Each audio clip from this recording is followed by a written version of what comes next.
Assalamualaikum warahmatullahi wabarakatuh. Perkenalkan, nama saya Nisa Andini, NIM 23101056 kelas Informatika D. Di sini saya akan menjelaskan Basic Python part 4. Nah, di sini ada kelas dengan sebuah properti X. Kelas myClass ini artinya kamu sedang membuat sebuah kelas bernama myClass. Nah, di sini X sama dengan 5. Ini ada atribut variabel milik kelas.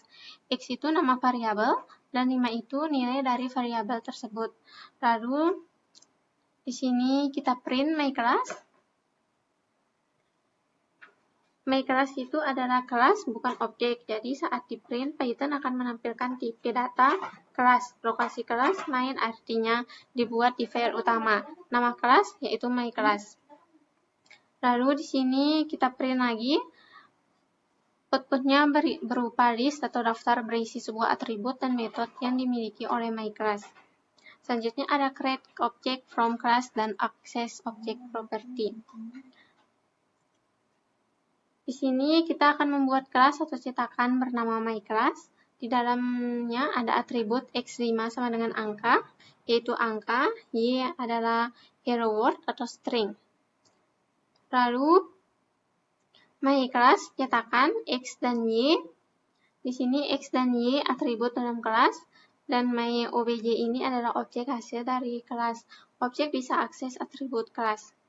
Lalu ada tipe myObj.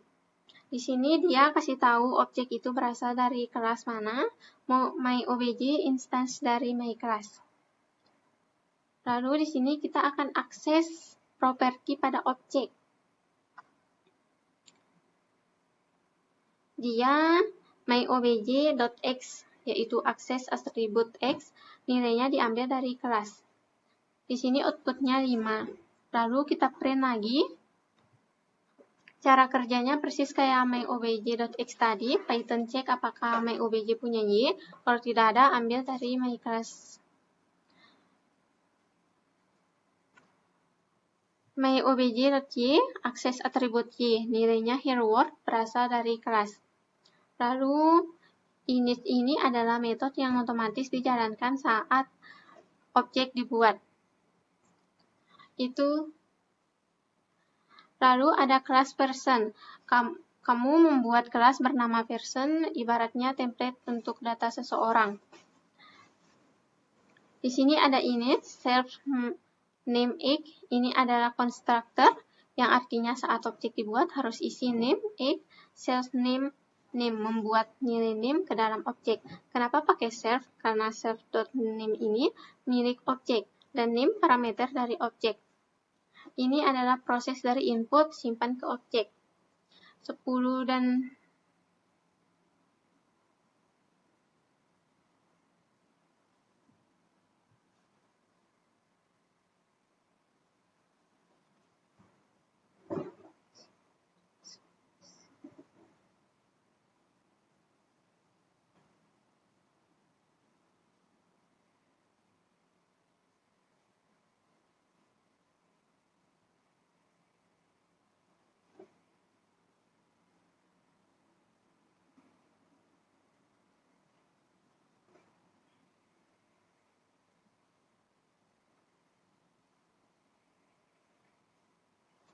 lalu di sini ada print person1.name dan print person1.age. Di sini outputnya John 36.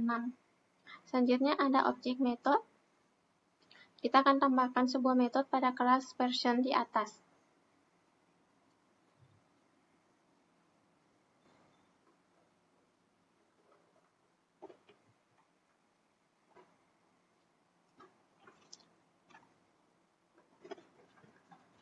Di sini init self, name, x masih sama seperti sebelumnya untuk mengisi data objek saat dibuat, menyimpan.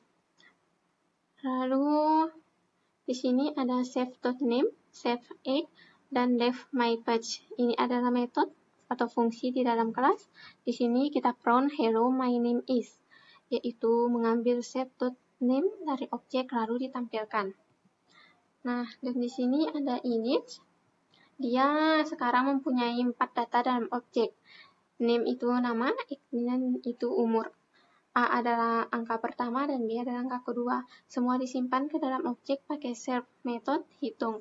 Fungsinya menjumlahkan A plus B, lalu menampilkan hasilnya. MyFetch fungsinya menampilkan nama dan umur. Lalu di sini kita akan membuat objek person 1. Person 1 adalah objek dari kelas person, data diisi langsung saat pembuatan objek, bisa menjalankan metode. Ada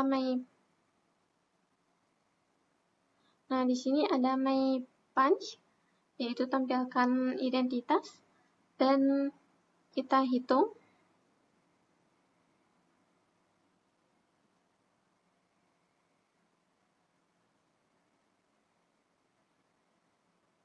Nah, dan kita hitung, melakukan penjumlahan.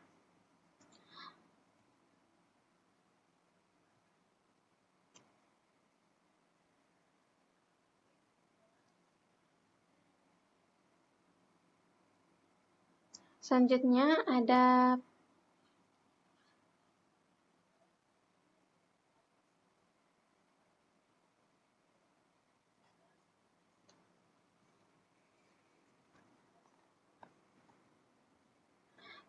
ada person 1, hitung. Semua atribut plus metode bisa dipakai buat cek isi objek berguna saat debugging.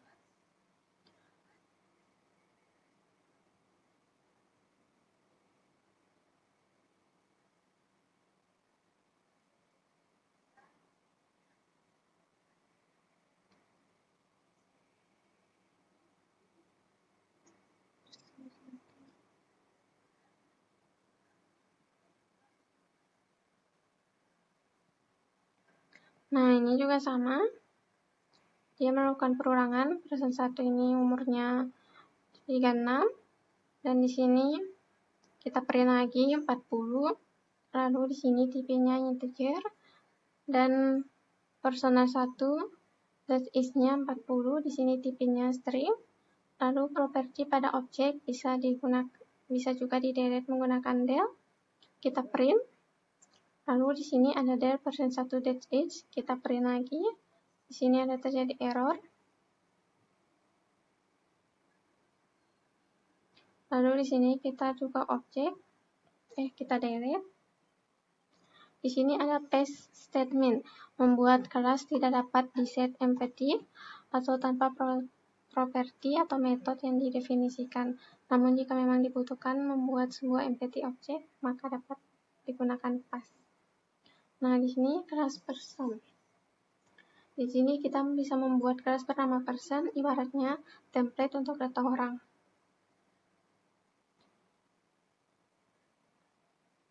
Ini person 1, di sini kita coba membuat.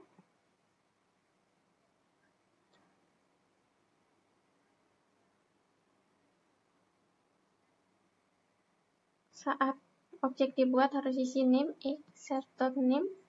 Ini menyimpan nilai name ke dalam objek. Kenapa pakai set? Set.name ini milik objek. Name itu parameter dari luar. Jadi ini proses dari input disimpan ke objek. Lalu di sini juga ada kelas person, membuat parent class. Dia ada kelas person, dan di sini X sama dengan version, Budi Darmawan di sini kita print. Lalu kita membuat child class, kelas student person. Di sini lakukan pass jika tidak ingin menambah apapun pada child class student. Di sini X sama dengan student.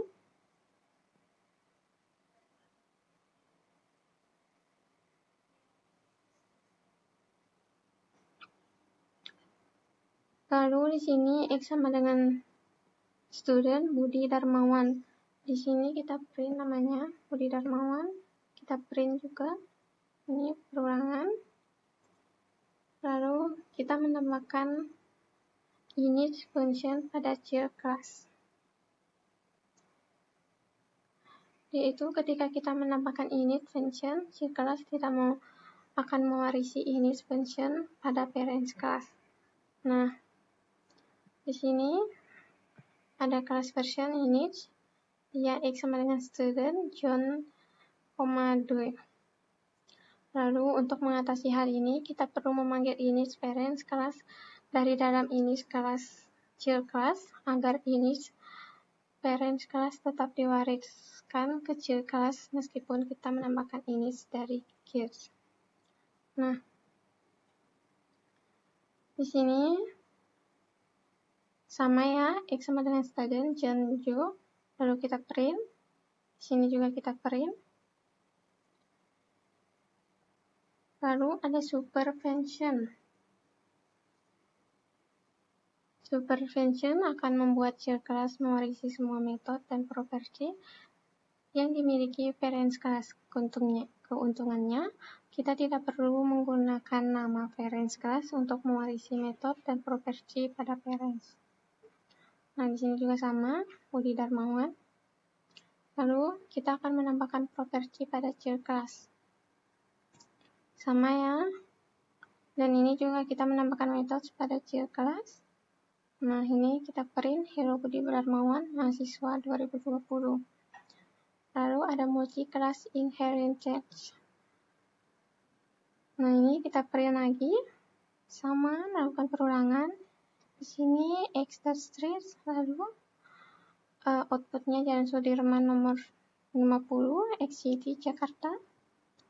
Lalu ada Python scope, yaitu variabel yang didefinisikan pada sebuah function hanya bisa diakses di dalam function tersebut. Lalu di sini ada 300. Nah, function di dalam function, variabel yang didefinisikan pada sebuah function dapat diakses function lain yang dibuat di dalam variabel tersebut. Di sini kita print X-nya 300. Lalu variabel dibuat di blok utama program memiliki global scope. Variabel dapat diakses dari manapun di dalam program.